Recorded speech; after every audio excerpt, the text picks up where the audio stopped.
billahi minash shaitanir rajim. Bismillahir rahmanir rahim. Allahumma salli ala Muhammad wa ala ali Muhammad wa sallim. Très chers fidèles téléspectateurs de Magic Pro TV, assalamu alaikum wa rahmatullahi ta'ala wa barakatuh.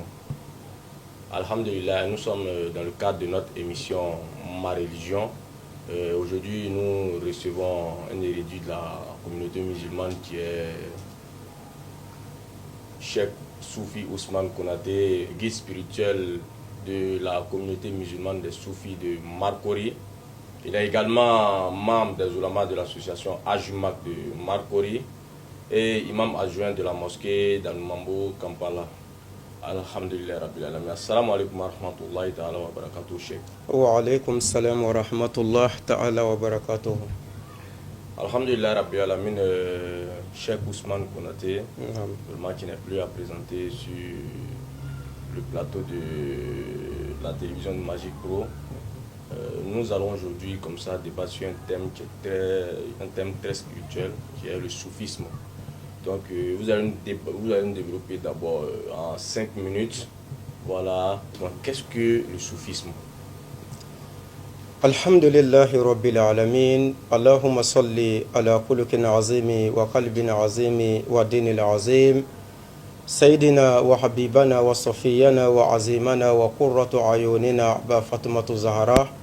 Allazi kama yara min amamihi wa kama yara min kalfihim. Muhammadu sallallahu alayhi wa ala alihi wa sahbihi wa sallim taslima. Ikhwani wa akhawati fillah, uhyikum bi tahiyyatil abrar. Ala wa hiya assalamullahi alaykum wa rahmatullahi wa barakatuhu. Alhamdulillahi rabbil alamin. Summa salatu wa salam ala rasulillah. D'accord, donc pour revenir à la question, qu'est-ce que le soufisme, Inch'Allah ta'ala, juste en 5 minutes, nous allons faire le mieux que possible, Inch'Allah, pour pouvoir donner une notion vraiment compréhensible à la chose, Inch'Allah. Sachons d'abord que le soufisme, même de par sa définition, elle est très simple, mais très compliquée, voire même très difficile. Et de par son sens, il est très complexe. Il n'est pas facile à comprendre sur tous ses bords. Cela est conforme à son origine qui est le tasawwuf. Le tasawwuf, en d'autres termes, c'est ce qu'on appelle as-soufiyo, c'est-à-dire le cachet. Le tasawwuf, c'est le cachet. Oui, le cachet pour quelqu'un qui n'a pas goûté à cette sensation vraiment merveilleuse-là. Le cachet pour celui qui ne s'est jamais approché d'un maître ou d'un guide spirituel, soufi. Son enseignement, si bien délicat, n'est pas fait pour tout le monde au regard d'un homme ordinaire. Les soufis sont des fous, vu le regard d'un homme ordinaire. Et le soufisme, généralement, est défini par d'autres personnes comme la pratique mystique de l'islam. Par contre, d'autres la définissent comme la pratique ésotérique de l'islam. Et chez d'autres, même les soufis, c'est l'abandon total à se bâmonner, se consacrer à l'au-delà. Mais moi, je dirais tout simplement que le soufisme, c'est en quelque sorte une formation du cœur afin de pouvoir le rendre poli. Pourquoi? Parce que le cœur, c'est la plateforme réceptive de toutes choses. Et le prophète Mohammed dit, alayhi salatu wa salam, je le cite, il existe un bout de chair à l'intérieur de l'être humain. Si ce bout de chair-là est bon, l'être humain lui-même en entier deviendra bon. Et si ce bout de chair est mauvais, l'être humain lui-même deviendra un bon à retardement pour la société. Et cette bout de chair-là, c'est ce qu'on appelle le cœur. Le cœur, lorsqu'on arrive à former son cœur, le cœur sera capable en ce moment de recevoir ce qu'on appelle l'onction divine. Et l'onction divine, c'est la lumière parfaite de Dieu. Et le cœur ne pourra jamais avoir cette onction-là tant que le cœur n'est pas dégagé. Dégagé de tout ce qu'on appelle la convoitise, la méchanceté, la haine, la jalousie, le bien excessif matériel même de ce bas monde, en un mot, tout ce qui est nuisible à l'être humain. Par exemple, je donne ainsi un avion pour qu'il atterrisse, il faut que la piste soit d'abord dégagée. Si la piste n'est pas dégagée, que l'avion atterrit, il va forcément faire un dégât. Donc Dieu aussi dit, j'ai créé les 7 cieux et les 7 terres, y compris ce qui est à l'intervalle, mais je n'ai pas trouvé ma place. Dans un de ces hadiths coursis. Et Dieu dit, ma place se trouve à l'intérieur de l'être qui a cru en moi, c'est là qu'on appelle les moumines en arabe. Donc pour que Dieu ait sa place à notre intérieur, il faut que l'intérieur soit dégagé de tout ce qui est nuisible à l'être humain. Donc c'est en ce moment-là que le cœur sera capable de recevoir l'onction divine. Et le cœur, vu que c'est la plateforme réceptive, le cœur ne garde pas cette lumière-là. Le cœur à son tour le fait propager dans tout le corps afin de pouvoir activer ce qu'on appelle les foyers électromagnétiques en nous.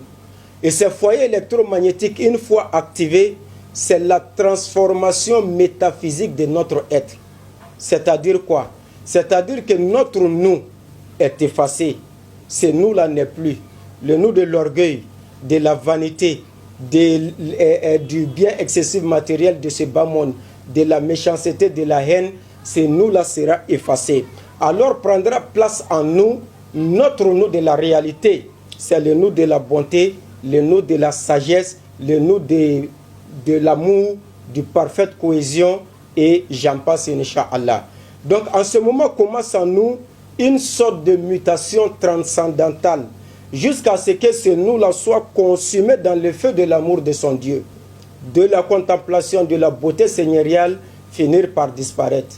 Alors en ce moment, on dit que nous ne sommes plus, nous n'existons plus, nous n'avons ni passé, ni présent, ni futur, ni avant, ni après, ni devant, ni derrière, tout devient une et même seule entité, et c'est ce qu'on appelle de l'extase. L'extase, c'est l'annihilation totale en nous, afin de pouvoir se réveiller en Dieu. Alors en ce moment-là, la vision de l'esclave de Dieu sera automatiquement la vision de Dieu. Ses ententes seront automatiquement les ententes de Dieu. Alors en ce moment, on dit que nous nous mêlons en Dieu et Dieu se mêle en nous. Nous deviendrons Dieu, Dieu deviendra nous. Nous allons vivre en Dieu sans pour autant ne jamais mourir parce qu'il est le seul vivant. Donc c'est à travers le soufisme c'est l'annihilation totale de l'être humain. Parce que lorsque Dieu dit tout ce qui est dans les cieux et sur la terre m'appartient, et l'être humain aussi va venir s'arrêter pour dire ce pays-là m'appartient, ces fortunes-là m'appartiennent, ces biens-là m'appartiennent. Si tu es doué de conscience, que tu disposes de toutes ces facultés mentales, est-ce que tu ne devrais pas, il ne serait-ce qu'une seule seconde, t'asseoir et méditer pour te poser la question: si toute la Côte d'Ivoire venait à moi seul m'appartenir, à qui moi aussi j'appartiens? C'est la question essentielle et la question fondamentale. À qui moi aussi j'appartiens? Parce que Dieu ne peut pas exister en même temps, nous les créatures de Dieu, que nous soyons existants aussi. Non. Si Dieu il existe, nous forcément nous allons nous anéantir en Dieu afin de pouvoir vivre aisément. Donc voilà en quelques mots, Inch'Allah, comme on n'a pas assez de temps, ce que je pourrais donner en définition au soufisme, Inch'Allah. Alhamdulillah Rabbil Alamin. Donc selon vous, le cheikh, le soufisme, c'est se fondre, voilà, en Dieu, voilà, dans la spiritualité. C'est-à-dire il n'y a nulle existence à part Dieu. À part Dieu, effectivement. Alhamdulillah Rabbil Alamin. Mais ici comme ça, il nous revient de savoir quelle est l'origine du soufisme. Alhamdulillah, wa salatu wa salam ala rasulillah. Et ça, c'est une question vraiment, une question très bienvenue. Parce que l'origine du soufisme, d'autres pensent que c'est dans le 20e siècle ou dans le 21e siècle que le soufisme a fait son apparition.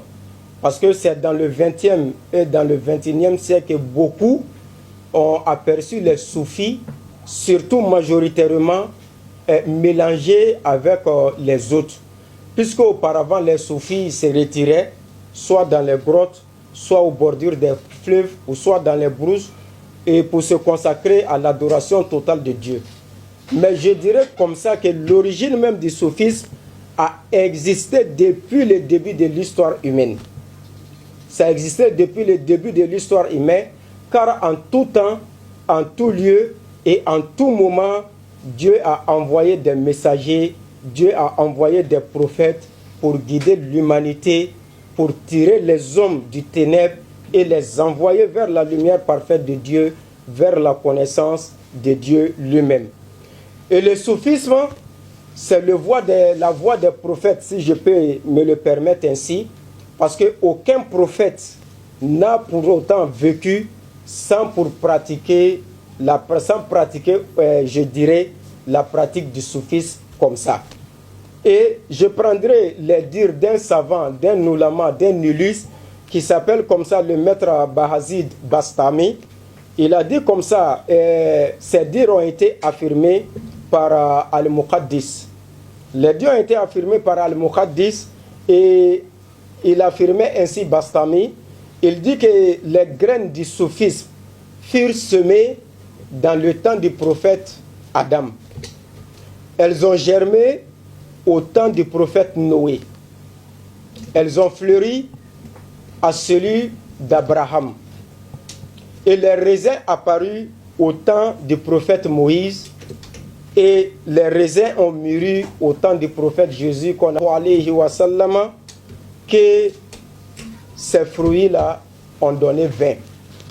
Donc les traces même du soufisme ont apparu au 7e siècle, à l'époque du prophète Mohammed sallallahu alayhi wa sallam, quand le prophète affirma ainsi la connaissance intérieure d'Ovais Garani, c'est-à-dire quoi, il y a un verset coranique, je le cite, Dieu dit, celui qui a la crainte d'Allah subhanahu wa ta'ala, Dieu lui-même l'enseignera.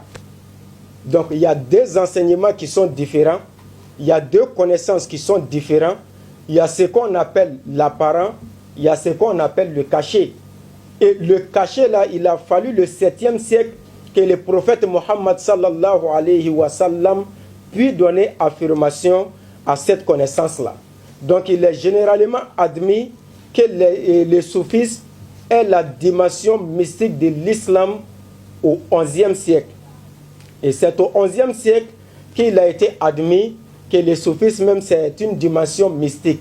Lorsqu'on parle du mystique, on parle du mysticisme. Et le mysticisme, le mystique, c'est ce qui est voilé, c'est ce qui est caché, c'est ce dont on ne peut voir de travers, si ce n'est qu'à travers un don ou à travers une pratique que l'on se donne en soi-même. Donc c'est à travers cette pratique-là que l'on peut avoir Dieu à sa possession, si je peux me permettre de le dire comme ça, parce qu'on est sur un plateau, on est sur un thème du soufisme et les paroles soufis ne sont pas très compréhensibles, comme je le disais dans l'introduction. Donc, alhamdulillah, voilà comment le soufisme a tiré son origine, Inch'Allah ta'ala. Inch'Allah. Vraiment, je pense que le soufisme, il vient de très loin. Voilà, mais c'est qu'il nous arrive comme ça de voir, est-ce que le soufisme, c'est une autre pratique, une autre culture, hors l'islam, ou bien le soufisme est une pratique islamique? Voilà. Alhamdulillah, wa salatu wa salam ala rasulillah. Une fois de plus encore, c'est une question qui fait des navettes, qui fait des va et des viens. Jusqu'à preuve du contraire, beaucoup n'arrivent pas à différencier le soufisme, les pratiques du soufisme et les pratiques religieuses que nous pratiquons quotidiennement, qui sont les rites recommandés par l'islam. Je dirais ainsi, pour répondre à votre question, que le soufisme n'est pas une branche parallèle à l'islam. Mais par contre, le soufisme, c'est une branche inclue en l'islam. Le soufisme et l'islam, c'est comme la profondeur de l'eau et puis sa surface. L'islam, c'est comme la surface et le soufisme, c'est comme la profondeur. Donc, celui qui est arrêté à la surface de l'eau ne peut voir que la couleur que l'eau donne et ne peut voir que les vagues que jaillit l'eau elle-même. Mais pour savoir réellement qu'il y a une existence en fin fond de cette eau-là, il faut être à la profondeur de l'eau pour pouvoir savoir que réellement il y a une existence. Donc pour mieux même connaître l'islam, pour mieux pratiquer même sa religion musulmane, je pense que les rites du soufisme sont les bienvenus. Donc ce n'est pas des rites contraires recommandés à celles de l'islam, mais par contre, les rites du soufisme en islam, c'est ce qu'on appelle des suppléments et des compléments. Ce ne sont pas des recommandations, ce ne sont pas des obligations, comme les 5 prières quotidiennes, je prends par exemple. Nous la faisons parce que c'est une recommandation, c'est une obligation sur tous les musulmans. Mais par contre, les rites du soufisme, ce n'est pas une obligation. Voilà pourquoi dans l'un des versets coraniques, Allah dit comme ça, exalté soit-il, au prophète Mohammed sallallahu alayhi wa sallam, il dit: ne repousse pas ceux-là donc qui matin et soir implorent leur Seigneur, pas pour l'amour du paradis, ni par la crainte de l'enfer, mais uniquement pour chercher la face cachée de Dieu. Mohammed leur demandait compte ne t'incombe en rien, et te demander compte ne leur incombe en rien. En les repoussant donc, Mohammed, tu seras du nombre des injustes. Cela veut dire quoi? Les pratiques que ces derniers-là faisaient, les invocations que ces derniers-là faisaient, après les obligations de l'islam, après chaque prière quotidienne, ces gens-là s'asseyaient soit en rond, soit ils s'asseyaient en rang pour invoquer leur Seigneur jusqu'à ce qu'une autre heure de la prière arrive. Donc, ces pratiques-là, ces rites des sophistes, par exemple, après chaque prière, celui qui s'assoit pour zikrer Astaghfirullah, Astaghfirullah, Astaghfirullah, il demande un pardon à Allah subhanahu wa ta'ala de pouvoir pardonner ses péchés. Maintenant, cette demande de pardon-là, est-ce qu'en l'islam même c'est interdit? Ce n'est pas interdit. Mais est-ce que c'est obligé aussi en islam qu'il faut que tu le fasses? Ce n'est pas aussi une obligation.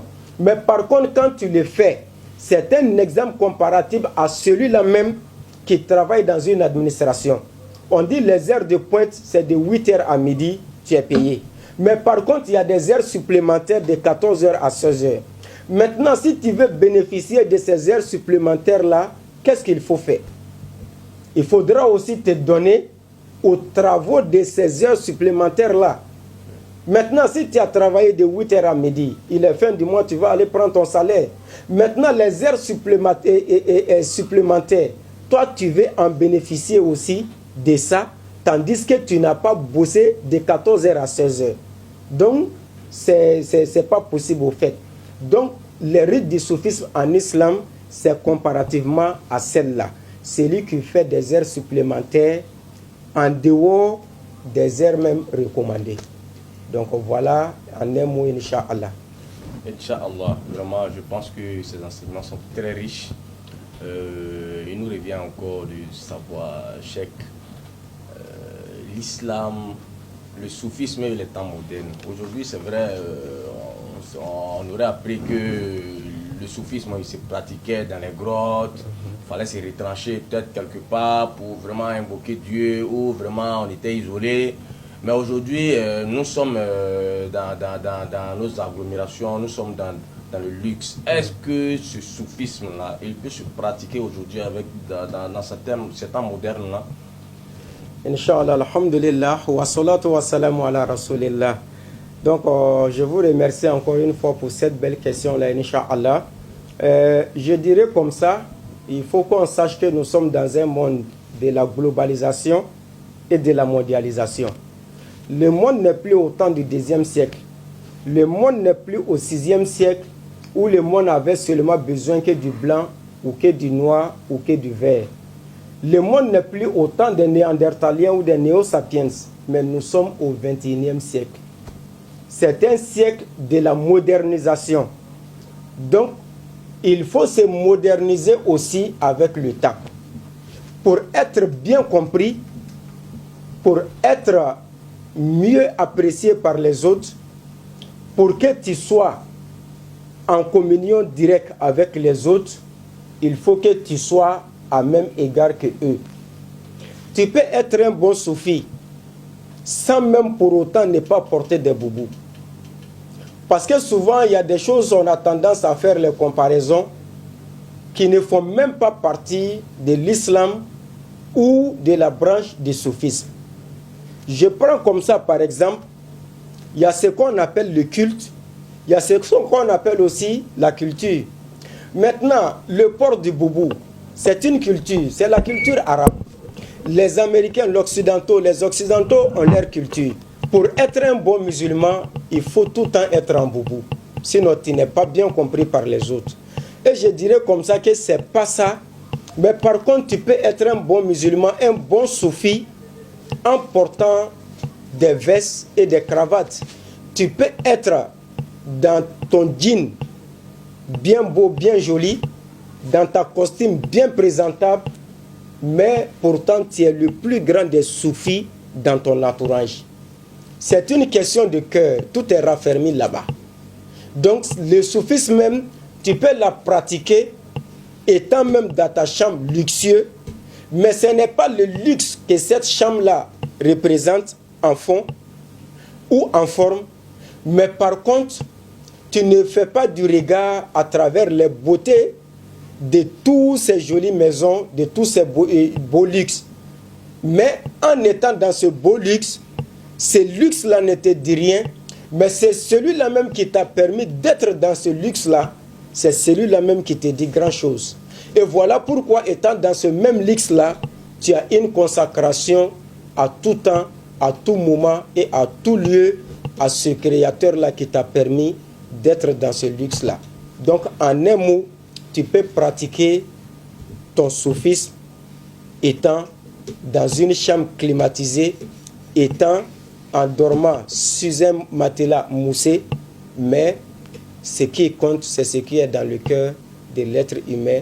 Dieu dit, je ne regarde pas à travers vos vêtements, je ne regarde pas à travers vos richesses, mais je regarde par contre à travers vos cœurs ce qui est dedans. Donc voilà en un mot, Inch'Allah, ce que je pouvais apporter.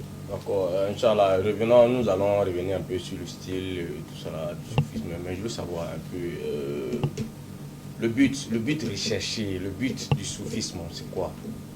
Voilà. Alhamdulillah, wa salatu wa salam ala rasulillah. Je dirais comme ça, le but recherché même du soufisme, d'abord, premièrement, le but du soufi, c'est d'aider son autrui à combattre ce qu'on appelle son ego.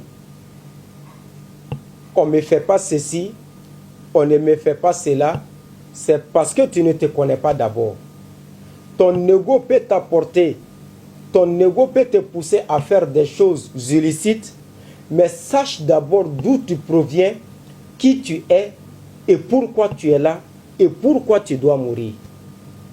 Et le but du soufisme, d'abord en un premier temps, c'est cela, aider l'homme à combattre son ego. En deuxième, c'est de purifier les cœurs. Et voilà pourquoi je disais à chaque fois que si le cœur est purifié, le appelle la lumière parfaite de Dieu. Donc en ce moment-là, l'être humain ne pourra jamais haïr son prochain. L'être humain ne pourra jamais convoiter une autre chose en dehors de son créateur. L'être humain ne pourra jamais envier les biens de son autrui si ce n'est que ce dont Dieu lui a donné, même s'il ne serait-ce que 5 francs, 10 francs, il va se contenter de cela, mais ne va jamais envier son autrui. Donc en un mot, c'est de combattre son ego, c'est de purifier son cœur. Alhamdulillah, voilà que Cheikh, voilà, qui doit être soufi? Est-ce que quelqu'un qui travaille, parce qu'aujourd'hui c'est vrai, on est musulman, on peut travailler dans l'administration, on peut être commerçant et puis pratiquer sa foi islamique, parce que là l'islam est régi par les 5 piliers, voilà, la prière, la zakat et autres. Mais le soufisme, qui a droit à être soufi? Tout le monde peut être soufi?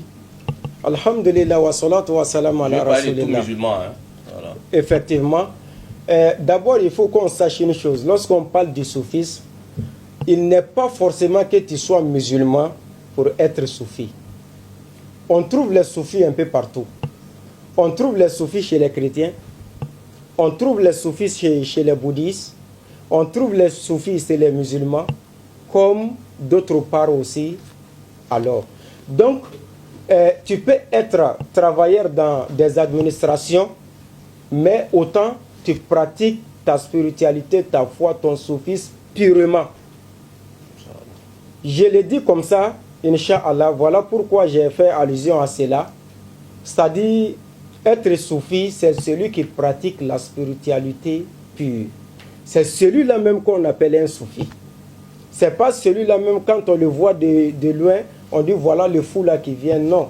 C'est pas de par son accoutrement ni de par son chapelet, mais c'est de par ses actes qu'il pose et c'est de par ses œuvres qu'il fait vis-à-vis de lui et de son créateur. Inch'Allah. Le cheikh, voilà, tout à l'heure vous avez parlé de style et autres. Mais aujourd'hui, nous, voilà, le soufisme, on se démarque un peu à travers les druides, c'est-à-dire les longs cheveux, voilà, le style vestimentaire. On aurait appris quelque part que les soufis ne mangent pas de la viande. Et bon, est-ce que vous nous dites, voilà, de tout cela? Alhamdulillah, wa salatu wa salam ala rasulillah. Une fois encore de plus, je vous remercie, Inch'Allah, pour cette belle question-là. Donc, je vais le dire comme ça, Inch'Allah ta'ala, parce que le temps nous est imparti. D'accord, donc, on a tendance à voir les soufis dans des accoutrements qui ne sont pas bien compris par les autres, tels que les pores de la chevelure. Et je dirais que la chevelure n'est pas nouveau en l'islam.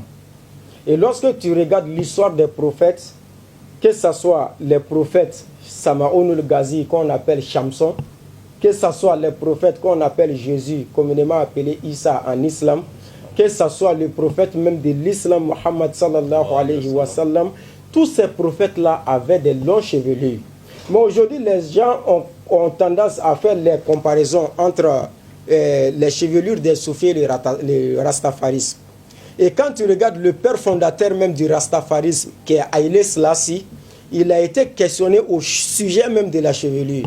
Et voilà la question qu'il donne, je le cite. Haïlé Selassie dit, la chevelure pour moi c'est comme des antennes capteurs qui me permettent de rester en communion avec le cosmos. C'est-à-dire, au fait, le port même de la chevelure, c'est spirituel d'abord. Et la chevelure, nulle part dans le Coran, nulle part dans les hadiths du prophète sallallahu alayhi wa sallam, il a été mentionné que le port de la chevelure chez l'homme est interdit ou est banni dans l'islam. Nulle part, je l'ai dit. Oui, mais cheikh, là, on constate ici, c'est vrai, il y a les cheveux, voilà, on peut avoir des cheveux longs, hein, mais on constate même que les cheveux lui-même sont d'une façon qu'on appelle les druides. En fait, c'est les dreadlocks. Bon, voilà, on veut quand même qu'on nous explique un peu là-dessus, hein, voilà. Inch'Allah. Donc, pour certains, beaucoup, parce que avant d'arriver à cela, je dirais comme ça, lorsque le prophète a interpellé au sujet de la chevelure, il a dit, pour celui qui veut délaisser ses cheveux, qu'il l'entretienne. Au fait, c'est l'entretien même qui est le plus recommandé lorsque tu choisis de laisser tes cheveux. Maintenant, les druides, comme ça, je vais venir, l'histoire des druides, si je peux me permettre comme ça, Inch'Allah. Parce que les anciens soufis qui se retiraient dans les grottes, ceux-là passaient toute la majorité de leur temps sans pour ne même pas se voir. Voilà pourquoi j'ai dit c'est l'annihilation en soi. Ce n'est pas l'annulation, mais c'est l'annihilation avec le grand H.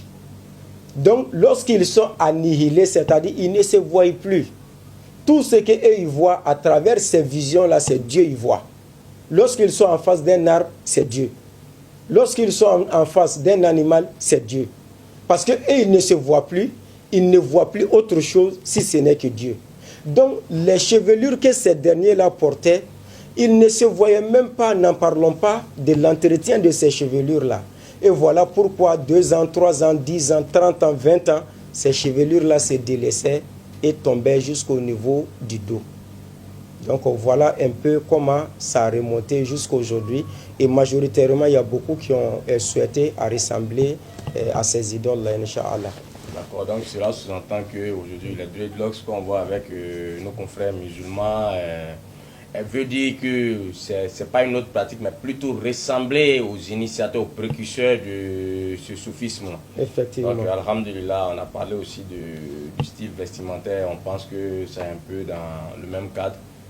Voilà, donc vraiment, notre émission tire à sa fin. Inch'Allah. Nous avons été très éblouis de nous entretenir avec Cheikh Ousmane Konaté, qui est guide spirituel de la communauté musulmane des Soufis de Marcoré. Vraiment, il est beaucoup ancré dans l'islam. Il n'est plus à présenter parce qu'il anime plusieurs conférences. Il est un maître spirituel. C'est sur ces mots que nous allons dire au revoir à tous nos téléspectateurs de Magic Pro. Vous étiez avec votre frère Ouattara Aboubakar dans votre émission Ma religion. Inch'Allah. Assalamu alaikum wa rahmatullahi ta'ala wa barakatuh. Wa alaikum salam wa rahmatullahi wa barakatuh.